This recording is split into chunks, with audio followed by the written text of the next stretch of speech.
Over 2,000 years ago, a Roman warrior lost his hand in battle, so he replaced it with iron and returned to war.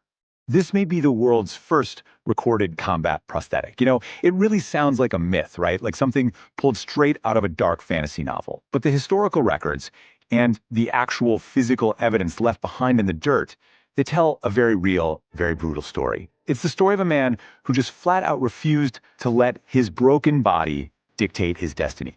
Meet the protagonist of our story, Marcus Sergius Silus. He was a patrician, born into the noble Sergia family, a lineage that supposedly traced its roots all the way back to the survivors of Troy. But Marcus, he wasn't a man remembered for navigating the treacherous, backstabbing politics of the Senate floor. And he definitely wasn't known for lounging around in luxurious villas. He was a soldier, through and through. But to really understand the iron of this man, you first have to understand the absolute fire that forged him. He lived during the hyper-violent era of the Roman Republic. We're talking specifically about the Second Punic War. This was an age of swords and blood, a time when Rome was locked in an existential death struggle with Carthage. In this brutal world, a Roman man's reputation wasn't something you could just buy. It was earned in blood. It was entirely defined by this concept of virtue, the absolute, unforgiving ideal of courage, character, and sheer physical endurance. Out there, scars weren't signs of weakness. They were your resume. They were badges of honor. And Marcus Sergius Silus? Well, he was about to earn more of those badges than almost any man alive. According to the Roman historian Pliny the Elder, writing in his famous Naturalis Historia, Marcus sustained 23 severe wounds. And that was just in his first 2 campaigns. Let that sink in for a second. 23. Think about the sheer, agonizing physical suffering that number represents, especially in an age long before antibiotics or modern painkillers. Pliny records that these injuries were so devastating they left Marcus with almost zero use of his natural hands or feet. He was practically broken to pieces. Yet, as Pliny so powerfully notes, his spirit remained completely intact. But you see, the battlefield wasn't his only crucible. Marcus was actually captured by Hannibal's forces, and Hannibal was no ordinary foe. Tradition says Marcus was held as a prisoner of war, kept in heavy, grinding chains and shackles every single day. He endured 20 grueling months of this captivity. Most men would break under that pressure. Most would just pray for a swift end, but not Marcus. He escaped. And incredibly, he was recaptured, only to escape again. For this guy, captivity wasn't the end of his story. It was just a temporary delay before he got right back to the legions. However, the ultimate turning point came during his second campaign. It was a moment that absolutely should have ended his life as a soldier permanently. In the chaotic, terrifying crush of ancient combat, he suffered a devastating blow, the complete loss of his right hand. In the Roman military, the right hand was everything. It was the sword hand, it was your offense. Without it, you were considered functionally useless in the shield wall. But instead of accepting a quiet retirement or fading away in disgrace, he mounts an epic comeback. Pliny the Elder records the exact turning point.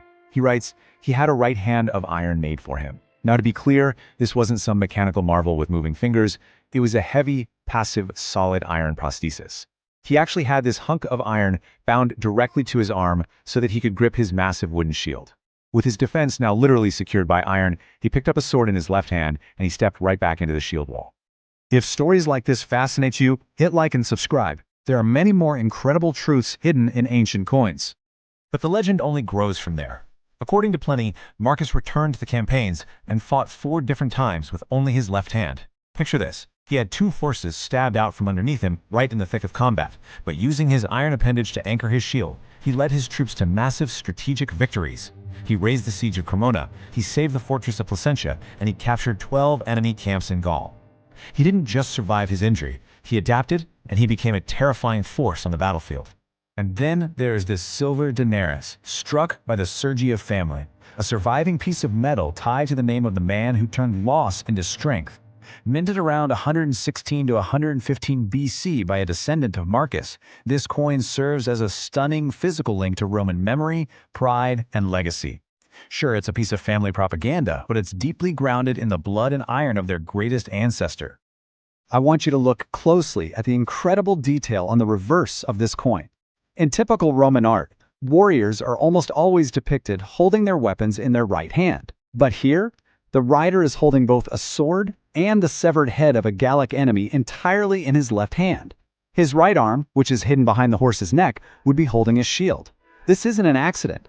This is an ancient, deliberate acknowledgement of Marcus's iron right hand and his legendary left-handed combat skills. And this brilliantly illustrates a much broader point. Today, modern prosthetics feel incredibly advanced, right? We have myoelectric sensors and carbon fiber blades, but this timeline proves that the human instinct to rebuild, to adapt, and to return to the fray is deeply ancient. I mean, we have the wooden Cairo toe from 950 BC, which was used for walking. We have the bronze Kepwa leg from 300 BC used for support. But in 218 BC, the iron hand of Sergius was built for one specific brutal purpose: combat. He literally weaponized his own recovery. In an age of swords, scars, and survival, one Roman became stronger in iron. If an ancient soldier could turn his greatest loss into his greatest weapon, what perceived limits are holding you back today?